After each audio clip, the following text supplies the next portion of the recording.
Welcome back again, my listener, to another episode of Michael Speaks. In our last episode, The Mirror and the Mind, we talked about the courage to really see yourself, not through judgment, but through grace. We explore what it means to meet yourself again, to see progress, not wrinkles, to find strength in the reflection looking back at you. And today we take a further step. We want to take it to the next step, because once you've made peace with your reflection, it's time to rebuild your direction. This episode is actually about midlife reboot, not a crisis, not a comeback, but a recalibration of what truly matters. So let's begin again. This time with clarity, intention, and peace, the story itself. I remember the first time I realized I was running on autopilot. It was a Monday morning. I was staring at my calendar, full of meetings, calls, and deadlines. And I realized not one of them had anything to do with me. I was busy, productive even, but I wasn't present. Every checkbox was actually for someone else. Every plan was built around something I thought I should be doing. That day, I closed my laptop and I wrote down a question that changed everything. When was the last time I made a goal that made me feel alive, not just accomplished? That was what I wrote down. And the silence that followed was louder than any alarm clocks.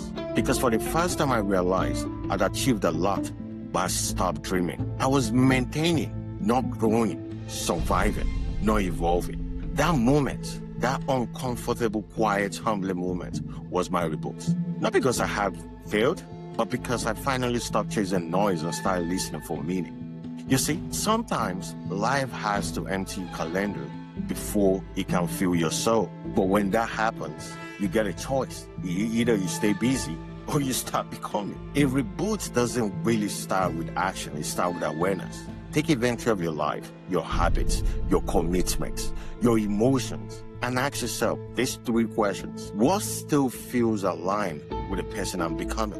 What no longer fits my peace? And what part of my life I built from fear and what part of I built from faith? Because every new chapter begins with closing something old. Growth requires editing. You can't rewrite your story while holding back to the old version of yourself. So take a deep breath and review your life with honesty and not judgment. That's where change begins. That's where you begin yourself. You know, the world has actually taught us to chase big goals, promotion, big raises, picture perfect milestones. But after 40, the goalpost moves. Now, success is less about status and more about substance. Goals with souls are the ones that makes your day feel meaningful, not just full. So instead of asking, what do I want to achieve? Ask yourself this, what do you really want to feel? Do I want peace, balance, freedom, fulfillment? Then build your life around that. Because the best goals don't impress people, they really transform you. When your goals match your values, your work becomes a worship. Your days stop draining you and you start defining yourself. You know, balance doesn't mean doing less. It means doing what matters. We've glorified hustles for too long. We've worn exhaustion like a badge of honor. But peace is not the absence of ambition. It's an ambition with actually boundaries. Balance looks like working hard, but resting without guilt. It looks like giving you all to the things that truly align with your heart. But every time you say yes to something new, make sure you're actually not saying no to your own peace. Because success that costs your serenity is too expensive. So let's make this real. This week, I want you to start small.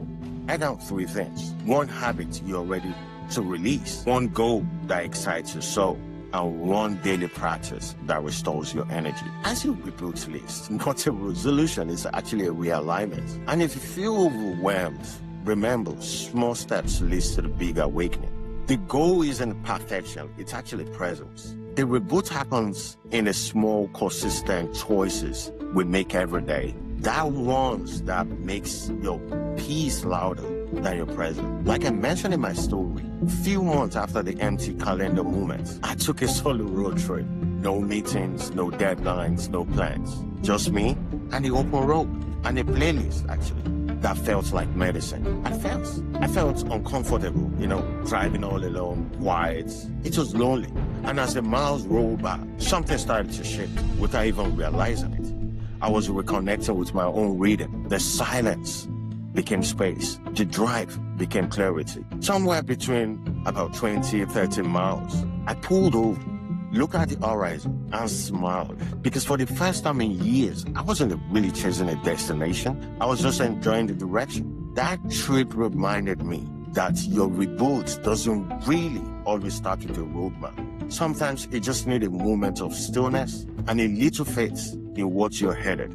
So, your midlife isn't a pause. It's a power up. It's not your own doing. It's your unveiling. The best part of your life doesn't begin when everything is actually perfect. It begins when you choose progress over pressure. You're not behind if you're thinking that. You're only being refined. So take a deep breath, rest your mind, reset that mind of yours and step forward. You are not too late. You're still right on time. This is your moment to reboot, not because you need to start over, but because you finally know where you're actually going. If this episode actually resonated with you, share with someone who's ready to reset their own life too. And always remember, subscribe to Michael Speaks on Spotify so we can actually just join the conversation. Because every week, we're not just talking about life after 40, we live in it better. And remember, this is Michael Speaks, reminding you that reboot is not a restart, it's a reboot. See you on the next episode.